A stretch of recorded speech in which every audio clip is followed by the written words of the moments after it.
Hello students, आज मैं metallurgy का 7th वीडियो लेकर आया हूं जिसमें हम मेटलर्जी ऑफ कॉपर के बारे में पढ़ने वाले हैं। मतलब आज के इस टॉपिक में हम कॉपर का धातु कर्म के बारे में पढ़ने वाले हैं। स्टूडेंट्स इसके पहले वाले वीडियो में मतलब वीडियो नंबर 7 में पार्ट 7 में मैंने आयरन के धातु कर्म के बारे में एक्सप्लेन किया था, जो कि बहुत इंपॉर्टेंट वीडियो था। स्टूडेंट्स उसके पहले के सारे वीडियो में मैंने ओर्स, मिनरल्स और रोस्टिंग, कैल्सिनेशन इन सब के बारे में भी डिस्कस कर रखा था, जिसकी जरूरत आज पड़ेगी। तो जिन स्टूडेंट्स ने पहले के वीडियो नहीं देखे हैं उन सभी से रिक्वेस्ट है कि वो सारे वीडियो को देख लें, तभी आपको इस वीडियो को समझने में हेल्पफुल होगा।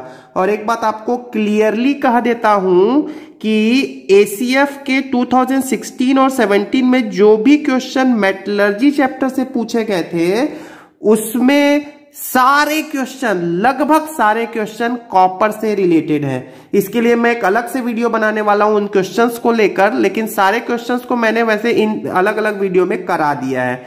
तो इसलिए स्टूडेंट्स कम से कम कॉपर को आप अच्छी तरह से पढ़ लें, इसीलिए इस वीडियो को लास्ट तक देखें ताकि आपको कम से कम एक क्वेश्चन एसीएफ में मिल जाए। और जिन स्टूडेंट्स ने मेरे चैनल को सब्सक्राइब नहीं किया है तो वो जरूर सब्सक्राइब कर ले, बेल आइकॉन प्रेस कर ले स्टूडेंट्स, ताकि मेरे नेक्स्ट वीडियो का नोटिफिकेशन आपको तुरंत मिलता रहे। और स्टूडेंट्स एक रिक्वेस्ट आपसे और है, यदि आपको मेरा वीडियो पसंद आता है तो आप जरूर लाइक कर दें वीडियो को, ताकि इससे मुझे सपोर्ट मिलता रहे। चलिए स्टार्ट करते हैं वीडियो को। तो सबसे पहले स्टूडेंट्स आपके लिए बात किया है कॉपर का मेटलर्जी, मतलब मैं धरती से, अर्थ से मैंने कॉपर का ओर निकाला और उस कॉपर के ओर से मुझे कॉपर चाहिए। तो हम नॉर्मली कॉपर का ओर कौन सा यूज करते हैं ये मैंने पिछले वीडियो में बता रखा है, CuFeS2। ये कॉपर का सबसे सस्ता ओर है सब, या यहां से इकोनॉमिकली हम कॉपर को एक्सट्रैक्ट कर सकते हैं। और इस ओर का नाम है स्टूडेंट्स कॉपर पाइराइट। क्या है? Copper pyrite. तो सब नेम आपको याद करना पड़ेगा। जो समझने वाली बातें हैं वो तो मैं समझा ही रहा हूं, लेकिन सबसे पहले आप इनको याद करने वाले हैं, ठीक है। और बहुत ही ध्यान से देखिएगा स्टूडेंट्स, बहुत ही छोटा सा एक चार्ट जैसे मैं बना रहा हूं, फ्लो चार्ट आपको समझाने के लिए, ठीक है। अब कॉपर पाइराइट क्या है? ये कॉपर पाइराइट क्या है? ये कॉपर का ओर है, ठीक है। मैं लिख भी देता हूं, ये Cu का ओर है, इसी से मुझे कॉपर चाहिए। और ये कैसा ओर है स्टूडेंट्स? तो ये ओर है सल्फाइड का। इसमें दिख रहा है आपको सल्फर है, मतलब ये सल्फाइड है, ठीक है। सल्फाइड का रोल क्या है वो अभी मैं आपको बताता हूं। तो ये एक सल्फाइड ओर है, ठीक है। अब क्या करना है, आपने धरती से जैसे ही इस ओर को निकाला, ये तो बड़े बड़े पत्थर के फॉर्म में होते, पत्थर तो नहीं बोलोगे आप एग्जैक्टली, मतलब बड़े बड़े लम्प्स के फॉर्म में होते हैं। तो आपको इसको क्या करना होगा? क्रश करना होगा, ठीक है ना। क्रश करना होगा, या आपको इसको क्या करना होगा? पाउडर्ड फॉर्म में लाना होगा। बहुत छोटी सी बात, मैं छोटी छोटी बात कह रहा हूं, ये तो खैर पूछे जाने वाली बात नहीं है, ठीक है। एनीवे, फिर भी आपने क्रश किया, पाउडर्ड फॉर्म में किया। फिर आप ध्यान से सुनना स्टूडेंट्स, के बाद आप क्या करोगे? आपको क्या करना है? आपको करना है increase the concentration of ore, मतलब कॉपर पाइराइट ये जो ओर है इसकी सांद्रता को बढ़ाना है, ठीक है। इंक्रीज मतलब बढ़ाना, कंसंट्रेशन मतलब सांद्रता, इसकी सांद्रता को बढ़ाना है। और स्टूडेंट्स कॉपर पाइराइट की सांद्रता को हम कैसे बढ़ाएंगे? याद करो, मैंने बता रखा है पहले भी और अभी भी मैंने आपको हिंट दे दिया है। ये देखो, ये कौन सा ओर है स्टूडेंट? सल्फाइड ओर है। और सल्फाइड ओर की सांद्रता को हम कैसे बढ़ाते हैं? तो याद होगा हमने फ्रोथ फ्लोएटेशन प्रोसेस का यूज किया था।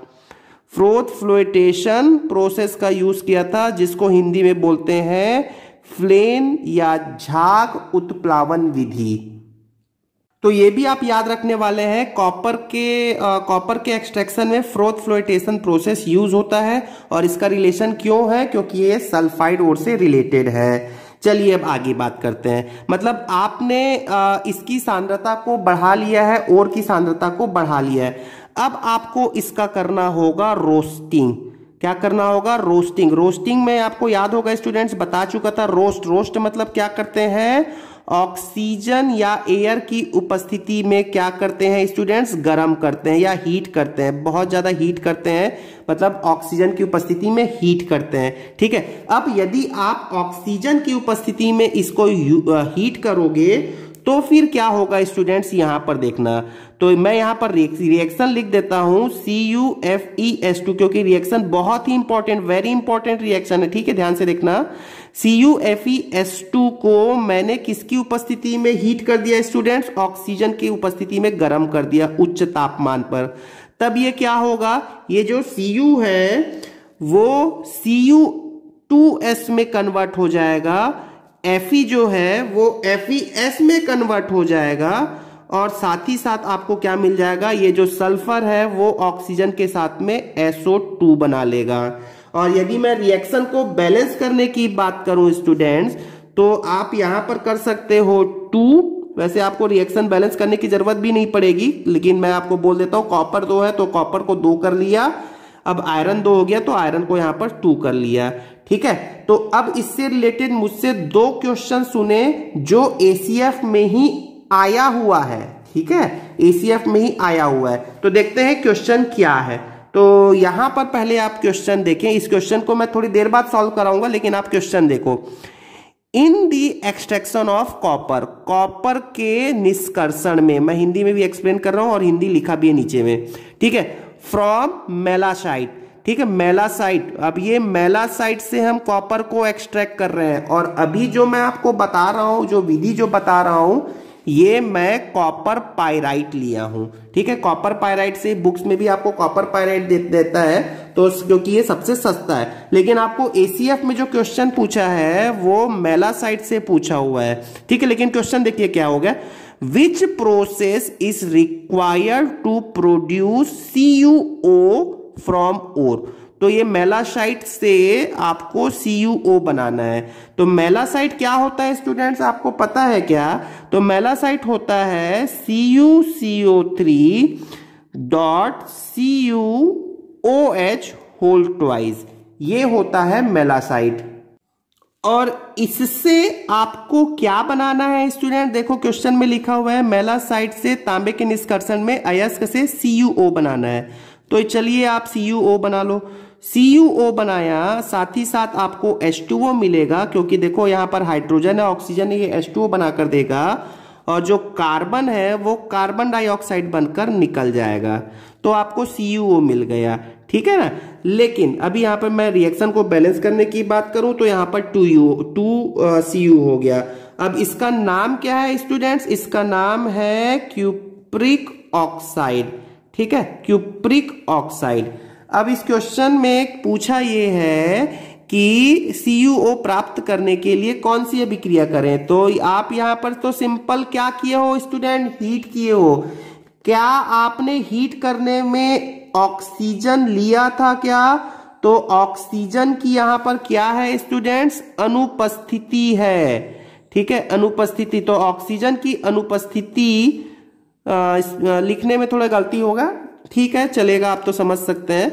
ऑक्सीजन की अनुपस्थिति में गर्म करना, और इसको हम क्या बोलते हैं स्टूडेंट्स? याद करो, इसको हम बोलते हैं कैल्सिनेशन कहते हैं। ठीक है, तो कैल्सिनेशन के थ्रू हम मेलासाइट से CuO को कन्वर्ट कर सकते हैं। क्लियर हो गई क्या बात आपको?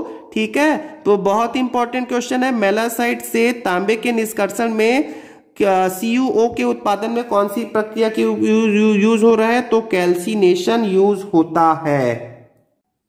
कैल्सिनेशन को हिंदी में क्या बोलते हैं स्टूडेंट्स? ये मैं पहले ही बता चुका था, इसको हम बोलते हैं निस्तापन। तो निस्तापन एक प्रक्रम है जिससे हम कैल्सिनेशन कर रहे हैं, और ये मैंने आपको क्वेश्चन सॉल्व करके बता दिया।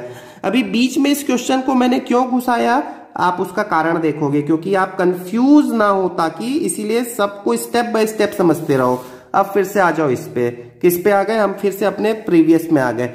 अब यहां पर देखिएगा, हम यहां पर हीट कर रहे हैं कॉपर पायराइट को। किसकी उपस्थिति में? एयर या ऑक्सीजन की उपस्थिति में हीट कर रहे हैं। मतलब यहां पर क्या होता है स्टूडेंट्स? रोस्टिंग हो रहा है। ठीक है, तो आप क्वेश्चंस को बहुत केयरफुली सुनने वाले हैं। मैं मानता हूं कि सिलेबस ज्यादा है, लेकिन आप थोड़ा सा ना इत्मीनान रखें और धीरे धीरे चीजों को समझें। ठीक है, तो मैं एक एक बात आपको क्लियर कर रहा हूं। ठीक, चलिए अब अगली बात देखते हैं। इस रिएक्शन से रिलेटेड एक और बात सुनिएगा। अभी मेरे पास में ये मिल गया, Cu2S मिल गया, और क्या मिल गया स्टूडेंट्स? FeS मिल गया। दिख रहा है ना आपको? ये दोनों मिला, सल्फर डाइऑक्साइड तो गैस बन के निकल जाएगा, गैस ही है वो, गैस बनकर निकल गया। अब ये Cu2S और FeS, मैं इसका नाम भी लिख दूं क्या? तो इसका नाम चलो मैं लिख देता हूं, ये है क्यूप्रस सल्फाइड। ठीक है, क्यूप्रस सल्फाइड है, और ये क्या है स्टूडेंट्स? ये है आयरन सल्फाइड। ठीक है, अब इससे रिलेटेड एक बात सुनो। इस मिक्सचर को, इन दोनों के मिश्रण को हम कहते हैं, क्या कहते हैं स्टूडेंट्स? कॉपर मैट कहते हैं। ठीक है, याद रखेंगे, Cu2S और FeS दोनों में सल्फर है, दोनों सल्फाइड है, और इस मिश्रण को हम कहते हैं कॉपर मैट कहते हैं। तो देखते हैं कॉपर मैट का इंपॉर्टेंस क्या है। तो देखिए, ACF 2017 copper matte mainly contains, copper matte में मुख्यतः क्या होते हैं? तो अब तो आंसर मुझे बताने की जरूरत ही नहीं है। क्लियर हो गई बात? चलिए ठीक है। कॉपर पायराइट से अब आपको क्या मिल गया? 2 सल्फाइड मिल गए। एक सल्फाइड ये मिल गया, एक सल्फाइड ये मिल गया। ठीक है, आपने शुरू में क्या लिया था? आपने शुरू में पात्र में या फर्नेस में ये लिया, और ये दोनों मिल गए, ये तो निकल गया। अब इन दोनों के मिश्रण से आपको क्या चाहिए स्टूडेंट्स? आपको मेनली चाहिए कॉपर। तब अब अगला स्टेप सुने। अगला स्टेप होता है यहां पर बेसेमराइजेशन। क्या होता है? बेसेमराइजेशन। बेसेमराइजेशन को हिंदी में भी बेसेमराइजेशन ही कहते हैं। ठीक है, क्यों ऐसा मैं कह रहा हूं? क्योंकि आप सुनना, बहुत केयरफुली सुनना, क्योंकि आपको अभी थोड़ी देर पहले ये क्वेश्चन मैंने दिखाया था ACF 2016। सभी के बच्चों के पास में पेपर तो हो गई। तो 2016 में ये बेसेमराइजेशन टर्म लिखा है, और इसको हिंदी में भी बेसेमराइजेशन ही लिखा है क्वेश्चन वाले ने। ठीक है, हालांकि इस क्वेश्चन में आंसर नहीं है। आंसर तो मैंने अभी बताया ना, कैल्सिनेशन इसका आंसर था, लेकिन इसमें बेसेमराइजेशन है। तो बेसेमराइजेशन का यूज कहां हुआ? कॉपर पायराइट में हुआ। और ये क्वेश्चन किससे रिलेटेड था? मेलासाइट से रिलेटेड क्वेश्चन था। ठीक है, तो अब यहां पर बेसेमराइजेशन होगा। अब बेसेमराइजेशन में क्या होता है? तो स्टूडेंट्स, ये जो दोनों सल्फाइड है, बेसेमराइजेशन में एक प्रोसेस है जिसमें ऑक्सीजन की उपस्थिति में इसको गर्म किया जाता है, हीट किया जाता है। तो देखिएगा क्यों हीट होता है, मतलब FeS को ऑक्सीजन के साथ में हीट किया और Cu2S को ऑक्सीजन के साथ में हीट किया। ठीक है, ऑक्सीजन के साथ में हीट किया मतलब कंबशन किया, ऐसा भी बोल सकते हैं।